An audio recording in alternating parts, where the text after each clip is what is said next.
Ok, de acuerdo. Pues una disculpa que Este papel de salir, ahorita va a salir. este, les digo que no sé qué pasó con la cuenta que ya nos está sacando 40, que a los 40 minutos se ha de haber acabado la suscripción.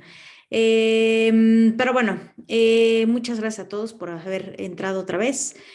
No sé si tengan alguna pregunta para Sara o algún comentario que quieran compartir.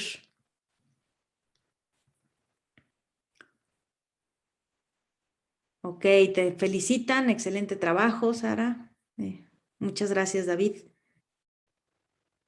No sé si alguien más tenga por ahí alguna pregunta, comentario.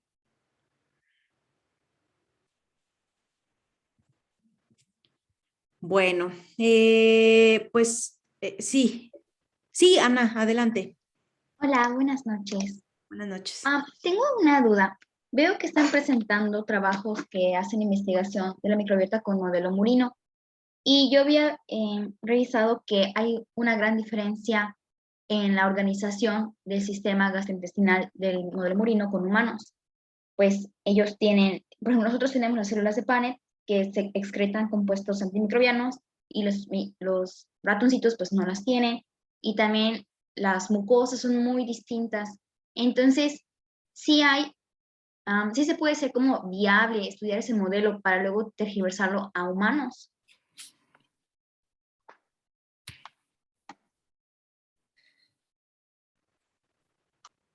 Adelante, Sara. Es que no sabía si la pregunta era para mí o en general para todo el... realmente sí es una de las limitantes que se tiene pues en la ciencia. Los modelos están muy segmentados. El modelo murino es, pues, de hecho, pues, el modelo, digamos que por excelencia para extrapolar las enfermedades que se tienen pues, en los seres humanos hacia, bueno, sí, en los seres humanos, pero pues sí, como dices, no es lo ideal estudiar, pues, estudiar este tipo de enfermedad, bueno, estas enfermedades en modelos donde no es tan exacta esta composición. Sí se queda limitado. Realmente no sabría decirte si es posible como tal extrapolar a tal punto, decir esto pasa en el ratón, esto va a pasar en el ser humano, pero sí se observa que pues hay una cierta relación y que sí puede ser explicado por estos modelos. Ok, muchas gracias. Y tengo otra duda. ¿Cómo explicarías que, por ejemplo, la disbiosis en pacientes con Alzheimer no se da debido en sí misma a la enfermedad? O sea, que sea la consecuencia de tener la enfermedad y no una causa, por ejemplo, inicial de esa permeabilidad intestinal. ¿Me expliqué? Más o menos. Ok. A ver, voy a intentar responderte. ¿Cómo explicaría que la disbiosis? Ok, la disbiosis intestinal se está dando, o bueno, la disbiosis en la microbiota se está dando por estos cambios pues, en el ambiente, cambios externos que van a estar impactando directamente pues, en el huésped, y pues estos cambios van a impactar en la microbiota. Sin embargo, no sé si se pueda ver en el escenario contrario, en el caso de que esta neuroinflamación, esta progresión de Alzheimer, resulte después en una disbiosis intestinal. Todo lo que estuve revisando es al revés. La disbiosis intestinal puede ayudar a la progresión de Alzheimer, pero no el escenario contrario. Es por cómo se está comunicando esta relación entre el sistema nervioso central con el tracto gastrointestinal. Oh, ok, qué interesante. Muchísimas gracias. Me fascinó tu presentación. Felicidades. Muchas gracias. Gracias, Ana. Pues bueno, vamos a seguir con la siguiente plática. En este caso, bueno, pues tenemos la presentación de Gabriela Montserrat Torres Fernández. Ella nos va a exponer la plática Depresión, de la salud mental a la salud intestinal. Muchas gracias. ¿Ya? Perfecto. Bueno, hola, muy buenas noches a todos. Muchas gracias por su asistencia. Y bueno, hoy quiero hablarles sobre un tema muy interesante del cual la información que se tiene realmente es muy nueva. El tema que les voy a hablar es la relación que existe entre nuestra salud intestinal a través de la microbiota con la salud mental, en específico con problemas del trastorno depresivo. Bueno, estos son los contenidos que les voy a hablar el día de hoy. Y antes de hablarles como un poco sobre la relación que existe entre la microbiota y este trastorno, voy a explicar un poco sobre qué es el trastorno depresivo. Y una vez que ya tengamos esta información, hablar un poco sobre la modulación de la microbiota, lo que se sabe hasta el momento y cómo esta información se puede utilizar para complementar los tratamientos ya existentes de la microbiota. Entonces, ¿qué es el trastorno depresivo? Varios autores lo definen como episodios de bajo estado de ánimo, donde se pierde el interés o el placer a actividades que antes se encontraban agradables. Y este es uno y este trastorno es uno de los diagnósticos más frecuentes en los trastornos de salud mental, donde se estima que afecta un aproximado de 300 millones de personas en todo el mundo. Y esto se debe a que los riesgos de padecerlo son relativamente altos, donde las mujeres tienen un riesgo de entre el 10 y el 25% de desarrollarlo, y los hombres entre un 5 y un 12%. Pero se argumenta que existen factores que aumentan que aumentan este riesgo, tales como la situación de pobreza, pero también como las situaciones que hemos vivido estos últimos 2 años por el encierro. Y lo que cada vez ha tomado más importancia es de que se ve que de 1 de cada 2 pacientes de dos pacientes con depresión que tienen tratamientos con antidepresivos no están respondiendo de manera adecuada. Y los datos que les mencioné anteriormente demuestran la importancia de estudiar este tipo de trastornos. Y porque, es decir, el gran número de personas que se están viendo afectadas por esto en todo el mundo, solo hace que se vuelva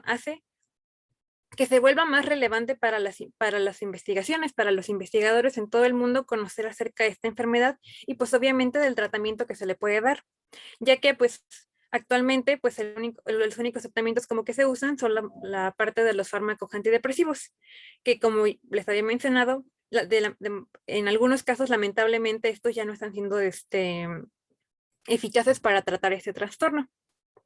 Y es por eso que se han buscado otras aproximaciones que proporcionan una mayor información sobre otros ejes para tratar esta enfermedad, tales como el vínculo que existe entre lo que es la microbiota intestinal y la depresión a través del intestino-cerebro.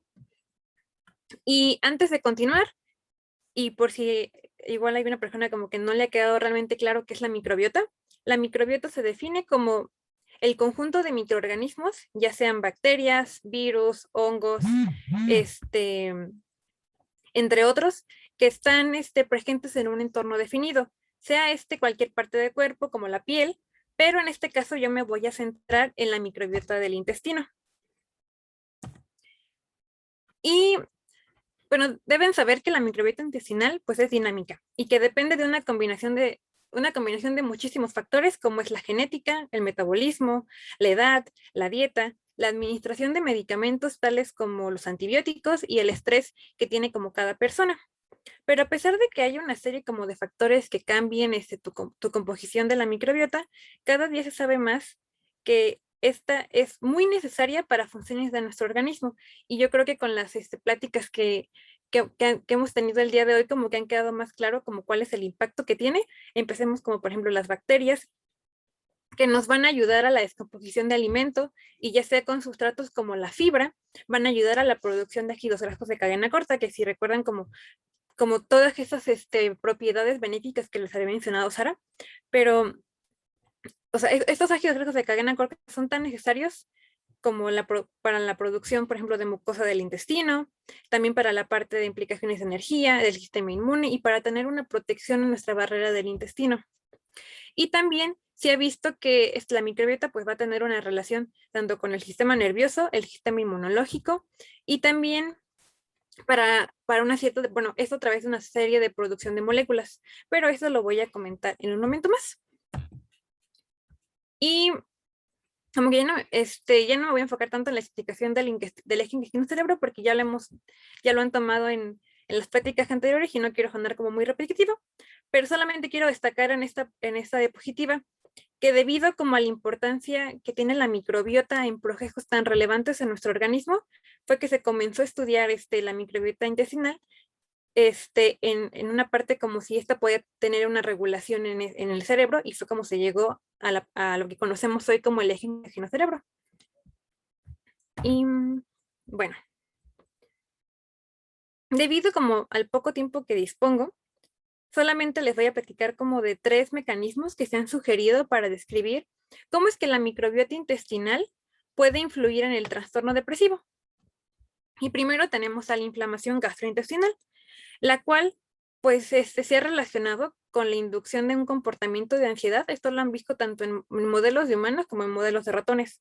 Y también se ha visto que esta inflamación puede llevar a la alteración de procesos bioquímicos del sistema nervioso en pacientes que se encuentran deprimidos. Después tenemos la afección del eje HPA, que este es muy importante y se ha visto como una activación. Bueno, perdón, un poquito, déjenme regreso acá. Este eje es muy importante para la parte del sistema de respuesta al estrés neuroendocrino y es muy importante para la parte de trastornos del estado de ánimo. Y a través de estudios, también de igual manera en ratones, se sugiere que hay una conexión entre la microbiota intestinal, el eje HPA y el estrés, del cual pues cuando se encuentran como este tipo de trastornos depresivos, este eje se encuentra activado, cuando normalmente no lo está. Y terminando, como con estos 3 mecanismos, tenemos la interferencia de la señalización de neurotransmisores, es decir, la producción de mensajeros químicos, tales como el neurotransmisor GABA, que este neurotransmisor es muy importante para muchas funciones del sistema nervioso, pero en el contexto de la depresión sí ha visto que regula la ansiedad y este neurotransmisor es producido por las bacterias del intestino.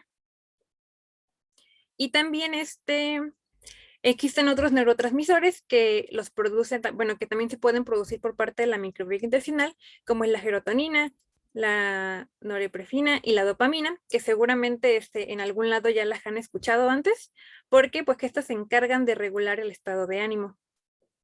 Y entonces, la producción normal o alterada de estos neurotransmisores que está mediado por la microbiota intestinal puede llevar a un cambio en nuestro estado de ánimo y esto puede representar un gran riesgo para que nosotros, bueno, o cualquier persona pueda desarrollar el trastorno de la depresión.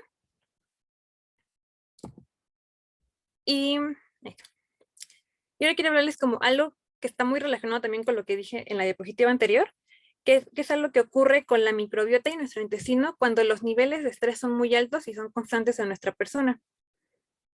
Lo que se observa en esta figura es algo que conocemos como intestino permeable, la cual es una alteración en la pared del intestino delgado y como ven en esta imagen, que las células que se encuentran como que se encuentran separadas y esto genera huecos que hace que tanto sustancias como proteínas, como complejos bacterianos o como microorganismos enteros en sí puedan pasar esta barrera y pasar a nuestro torrente sanguíneo.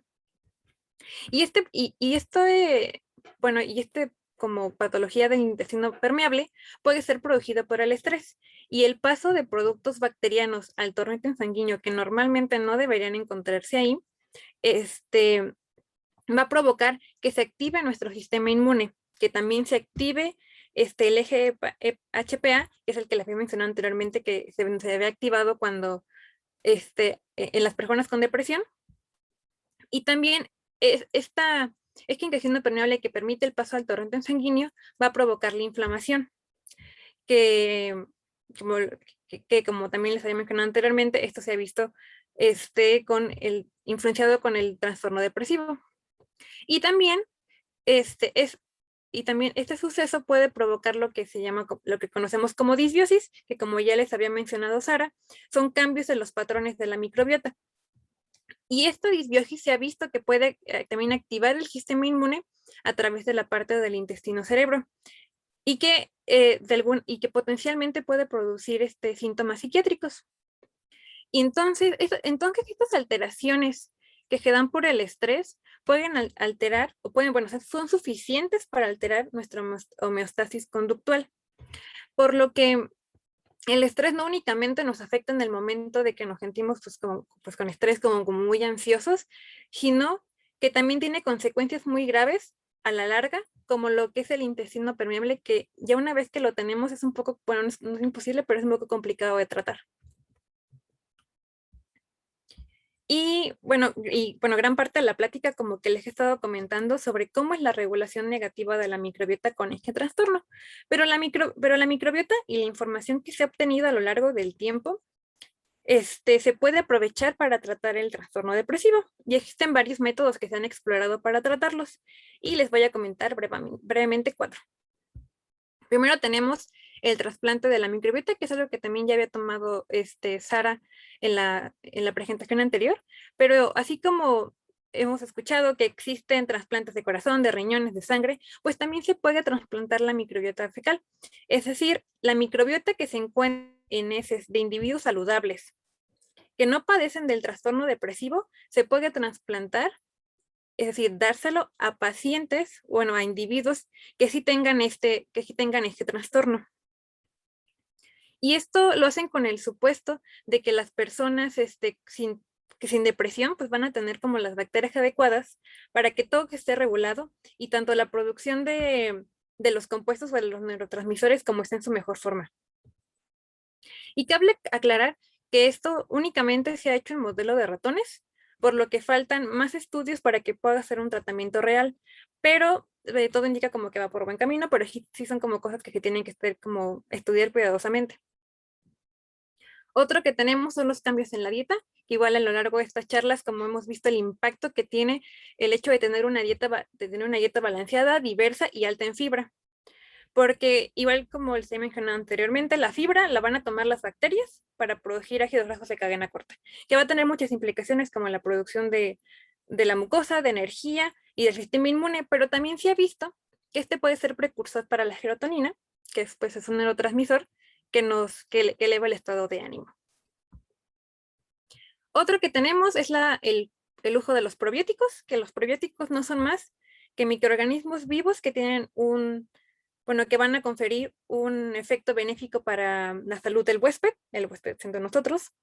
Y estos, cabe aclarar que su uso es muy bueno, pero tienen que ser específicos y administrarse en la dosis como correcta, la adecuada. Entonces, seguramente han escuchado como alguno de ellos, que son los lactobacilos, que son las bacterias que encontramos en alimentos como el yogurt. Y estos lo han visto tanto en modelos de ratón como en modelos humanos, con depresión y ansiedad, que han visto que al momento de administrarles este tipo de probióticos, se reduce la reactividad cognitiva del estado de ánimo triste y también mejoran como la salud mental en general. Y por último, pero no menos importante, tenemos el uso de antibióticos. Estoy segura que en algún momento han escuchado o han leído de que existe un aumento en la resistencia de las bacterias a este tipo de fármacos, que son los antibióticos, y que por lo mismo se ha regulado su uso y solamente se vende por receta médica. Pero además del gran problema actual que tenemos de la resistencia actualmente, se ha visto en modelos de ratones que el uso de antibióticos provoca una disbiosis y que también esto conlleva a que haya un comportamiento similar al de la depresión. Y esto no significa que no haya que usarlos, porque son necesarios en muchos casos, pero estos hallazgos nos invitan a que su uso sea de la manera más responsable que se pueda. Y bueno, ya por último, antes como de decir mis conclusiones, quiero decirle que todo esto yo lo digo con base a la información que he recolectado, pero no lo digo como médico porque pues no lo soy estudiante de microbiología. Pero si hay algo que quiero que se lleven de esta charla es que la depresión es una enfermedad sumamente compleja para su estudio, para el diagnóstico, para el tratamiento y la experimentación.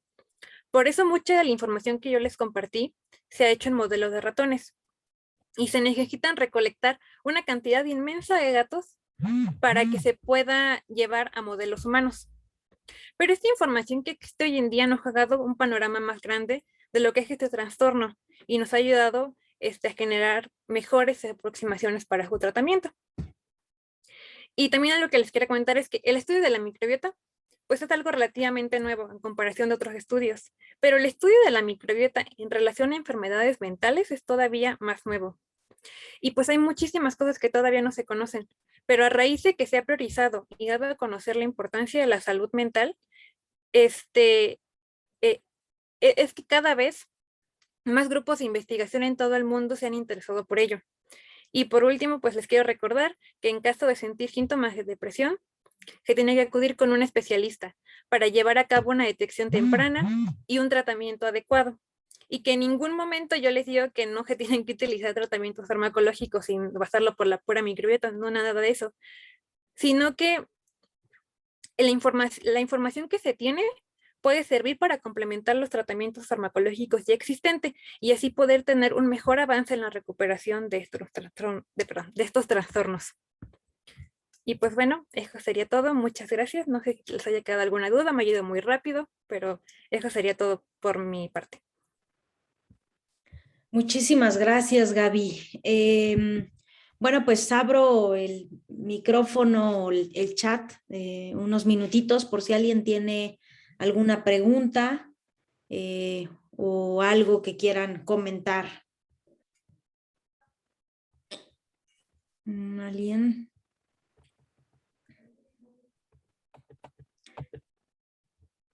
Bueno, pues creo que todo ha quedado muy claro, Gaby. Muchas gracias por tu presentación, muy clara, y yo creo que es muy importante esto último que recalcas, ¿no? O sea, no queremos ahora que todo lo tratemos a partir de la microbiota intestinal, ¿no? Más bien, esto nos abre la posibilidad de utilizar, ¿no?, la dieta, la modulación de la microbiota por probióticos, prebióticos, para complementar los tratamientos existentes, ¿no? Les digo, ya no podemos pensar en enfermedades de un solo sistema, son multisistémicas, ¿no?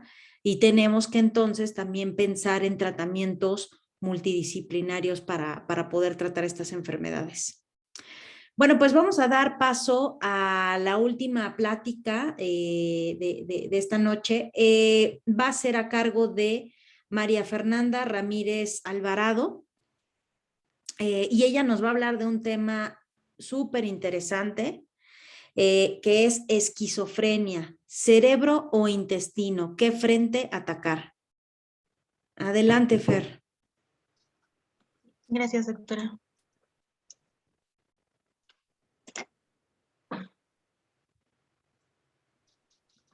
¿Me dicen si ya se ve, por favor? Ya. Listo. Bueno, como ya lo mencionó la doctora, la última ponencia está a mi cargo y tiene el título de esquizofrenia, cerebro o intestino, ¿qué frente atacar? Para comenzar, vamos a definir brevemente qué es la esquizofrenia sin ahondar tanto en el aspecto psiquiátrico. De acuerdo con la Organización Mundial de la Salud, es una distorsión del pensamiento, del sí mismo y de la conducta, que va a tener una repercusión en cómo el individuo pues, es capaz de relacionarse con su entorno. Es una psicosis crónica que compromete las estructuras elementales de lo que asociamos con los aspectos nucleares de quienes somos. Es decir, estos aspectos van a implicar la individualidad, la privacidad y la identidad. Al verse atrofiados estos mecanismos, pues lo que va a ocasionar es una incapacidad del individuo que padece esquizofrenia de relacionarse correctamente con el entorno. Tiene varios factores que influyen en su desarrollo, como son factores genéticos, del ambiente y últimamente se está estudiando el papel de la microbiota. Se compone de una amplia gama de síntomas y fases. En torno a los síntomas hay 3 y los podemos definir de acuerdo a cómo son pues, por sí mismos. Los primeros son los positivos. Estos hablan de una pérdida de contacto con la realidad. Aquí el individuo lo que va a tener es una serie de alucinaciones y delirios que no le van a permitir poderse relacionar de manera adecuada con el entorno. Vienen después los negativos, que se caracterizan por el aislamiento social y una disminución de la energía. Aquí el individuo que es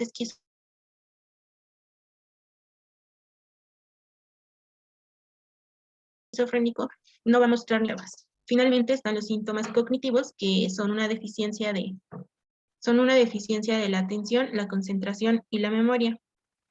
Si me llegara a trabar, pues por favor me dicen para parar.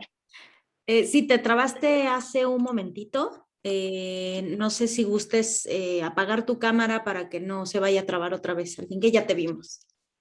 Ok. Gracias. Continuando con las fases de la esquizofrenia, tenemos 4. La primera es la fase prodrómica, donde se toma en cuenta desde el primer episodio psicótico hasta la primera aparición de los síntomas positivos. Este primer episodio, pues no se le toma la importancia necesaria porque se cree que es un evento único y no se le da tratamiento.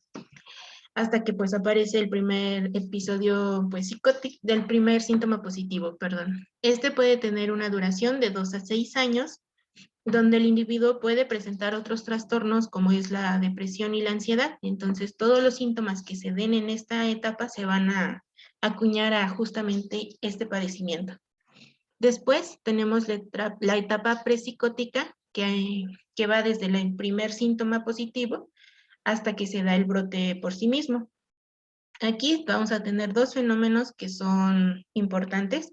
Uno es el humor delirante. Esto hace referencia al estado de ánimo que va a tener el individuo antes de que se dé el brote. Generalmente es confundido con la depresión severa, pero pues no es esto. Y el segundo es el fenómeno de autorreferencia. Aquí el individuo va a hacer un análisis propio, sin embargo, esto va a ser desde su perspectiva y bajo sus propias normas. De manera que no permite que sea cuestionado por los demás y se encierra en su mundo. Al ver todo desde su perspectiva, que es demasiado cerrada, empieza a ver al mundo como una amenaza para sí mismo. La etapa prepsicótica va seguida de lo que es ya el brote psicótico por sí mismo. Aquí es donde se emergen todos los síntomas positivos y se pierde totalmente el contacto con la realidad, por lo cual el individuo va a representar un riesgo para sí mismo y para terceros. Aquí, pues, ya es como la cúspide de la enfermedad, donde se va a tener que, pues, una marca más clara de que se padece esquizofrenia. Es como la cúspide, entonces después lo que sigue es un declive, en donde viene la fase postpsicótica, donde aparecen los síntomas negativos. Estos síntomas negativos lo que van a causar es que el individuo se caracterice por un humor un tanto depresivo y el riesgo de suicidio incremente, pues por lo mismo de que no presenta ningún interés por nada de la vida que lleva a cabo.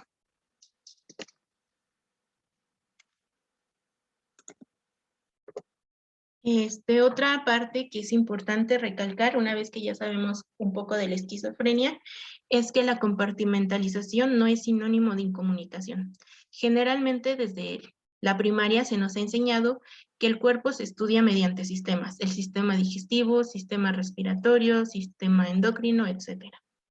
Sin embargo, esto ha generado una idea errónea de que pues no hay comunicación entre estos sistemas y que los procesos que se llevan a cabo dentro de cada uno de estos son independientes entre sí. Pero pues esto no es verdad. Al formar parte de un mismo ente, se tiene que tener una comunicación. Eso sí, debe de ser muy regulada para que pues el individuo tenga una buena salud. Aquí es importante recalcar que la microbiota pues es el conjunto de microorganismos asociados al intestino, que como ya lo mencionaron la mayoría de mis compañeros, participan en la homeostasis del cuerpo. El sistema nervioso central, por su parte, está formado por el cerebro y la médula espinal y se considera que es el centro de procesamiento principal. Al decir microbiota intestinal y sistema nervioso, se creería que estos son totalmente independientes entre sí.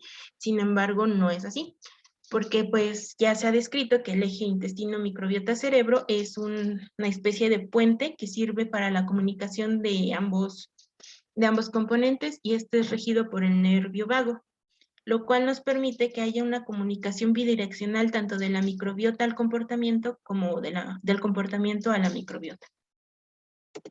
Con todos estos antecedentes, en 2020, Shihia y colaboradores, en un estudio llevado a cabo en China, propusieron un posible mecanismo etiopatológico de la esquizofrenia que involucra a la microbiota. Tiene 4 componentes principales. El primero es la disbiosis. Como ya lo mencionaron muchos de mis compañeros, esto hace referencia a un cambio en la composición de la microbiota. De manera natural, el huésped, o sea, los seres humanos, tenemos la barrera intestinal que se encarga de modular justamente esta separación entre lo que está en el intestino y el resto del cuerpo. Para que ésta sea íntegra, se secretan varias proteínas, como es la zonulina y la mucina, que se encargan pues de mantener estas uniones totalmente selladas y que la permeabilidad intestinal sea controlada. La permeabilidad, pues lo que controla es que pasen únicamente las moléculas que nos interesan, tengan un efecto benéfico en el huésped, mientras que los microorganismos y metabolitos que no son benéficos permanezcan en la luz del intestino. Cuando esta permeabilidad se ve afectada, pues la homeostasis del cuerpo se ve desregulada. El segundo componente importante en esta propuesta son los metabolitos. Aquí se caracteriza por una baja del ácido indol propiónico y los ácidos grasos de cadena corta. A grandes rasgos, estos metabolitos se encargan de modular la permeabilidad y la integridad de barrera. Si bajan, por lo tanto, la permeabilidad va a ser mayor y la integridad no va a ser buena. Van acompañados de un aumento del lipopolisacárido, que es una proteína asociada a las bacterias gram negativas. Cuando estas pueden pasar al torrente sanguíneo, se va a dar un fenómeno que se conoce como endotoxemia y va a generar inflamación, a ser reconocido por las células inmunes. Una vez que ya se dañó la barrera intestinal y el lipopolisacárido pasó a circulación, va a estar pues por todo el cuerpo, y el problema comienza cuando llega a la barrera hematoencefálica, que es este conjunto de tejidos y células estrechamente unidos que protegen al encéfalo de que entren sustancias que pues no son buenas y algunos microorganismos. Entonces, si esta barrera no es funcional, lo que va a pasar es que el lipopolisacárido va a entrar al encéfalo y va a generar respuestas inflamatorias por parte de la microglía, que son las células inmunes especializadas presentes en este sistema. Esta respuesta inflamatoria va a generar daño neuronal debido a que se va a dar la apoptosis, es decir, las neuronas van a morir, y pues las que no lo hagan van a tener un desarrollo anormal y por lo tanto la sinapsis entre ellas no va a ser eficaz. Esto lo que va a provocar en el individuo es que tenga deficiencias cognitivas. Este es uno de los mecanismos que se proponen para pues la relación de la microbiota y la esquizofrenia. En el mismo trabajo, bueno, antes que nada, el estudio de este eje entre la microbiota y la esquizofrenia ya ha sido como de interés desde el año 2015, sin embargo, en el año 2018 fue cuando tuvo su mayor auge. Comenzó con un estudio en China donde se vio que la diferencia en los individuos con esquizofrenia era el nivel de filo de las proteobacterias, donde los géneros Succinobibrio, Meganosfera, Collinsella, Clostridium, Klebsiella y Methanobrevibacter aumentaron su densidad, mientras que los de Blautia, Coprococcus y Roseburia disminuyeron. Este estudio después dio paso a otro hecho en Alemania, donde se enfocaron en el género Lactobacillus, que vieron que tenía un incremento de su densidad poblacional asociado al primer episodio de esquizofrenia, es decir, el paso de la fase prepsicótica a la psicótica. Y se correlacionaron de manera positiva con la gravedad de los síntomas, es decir, mientras más Lactobacillus había, mayor eran los síntomas la gravedad de los síntomas presentados. Finalmente, un estudio del mismo año llevado a cabo en Estados Unidos relacionó los síntomas negativos con la baja de la abundancia de la familia Ruminococcacea. además de que había un incremento de la abundancia de los bacteroides. Todos estos estudios sentaron las bases para ver que realmente sí había un cambio en la microbiota en pacientes que sufrían esquizofrenia. Como parte del mismo estudio llevado a cabo en China, se hizo un estudio de metaproteómica donde se vio cómo los microorganismos pues cambiaban en los grupos tanto de los pacientes no esquizofrénicos y los esquizofrénicos. En tonos naranjas vemos cómo se agrupaban los microorganismos de los no esquizofrénicos. En el filo Firmicutes es donde más se vio este cambio y involucraba a los géneros Aenerostypes, Faecalibacterium y Butyricimonas. Mientras que por el lado de los pacientes esquizofrénicos, el cambio se vio a nivel de los actinobacterias. Aquí la familia Lactobacillus, Mogibacterium, Bolideria, Eubacterium, Succinovibrio, Corinebacterium, Collinsella y Prevotella fueron los que tuvieron mayor densidad poblacional. Aquí lo importante es rescatar a Lactobacillus, Succinovibrio y Corinebacterium. ¿Por qué?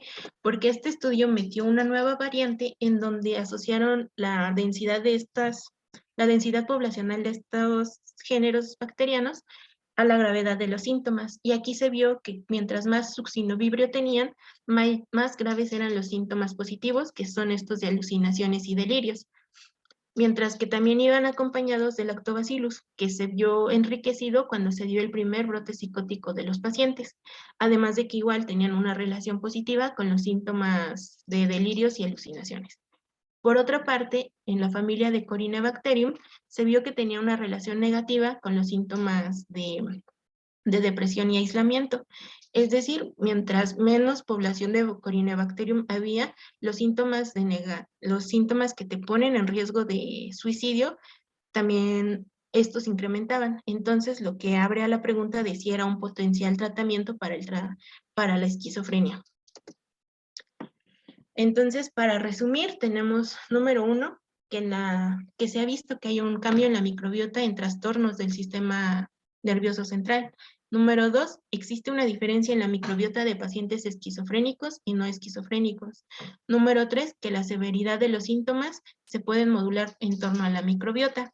Entonces, esto abre paso a la pregunta que dejan todos estos estudios de si modular la microbiota modulará también los síntomas de la esquizofrenia, ya que pues este es un trastorno crónico que no puede curarse, pero pues sí podemos disminuir los síntomas que estos presentan. En caso de que esta pregunta tenga una respuesta positiva, se abre la oportunidad de tener tratamientos que mejoren la calidad de vida sin recurrir a los fármacos. Obviamente, pues se necesita mucho más estudios para establecer esta vía, ya que estos trabajos son relativamente nuevos, tienen menos de 2 años que se está llevando a cabo. Incluso este grupo de China continúa esta línea de investigación en torno a la microbiota y el desarrollo de la esquizofrenia. Esta frase ya muchos de mis compañeros se las presentaron y creo que es bueno terminar este ciclo de ponencias con la misma que dice: toda la enfermedad comienza en el intestino, de Hipócrates, que pues después de escuchar todas las charlas vemos que toma un poco más de sentido. Y sería todo de mi parte. Muchas gracias por su atención. Muchísimas gracias, Fer. Bueno, pues de nuevo ya se nos acaba el tiempo.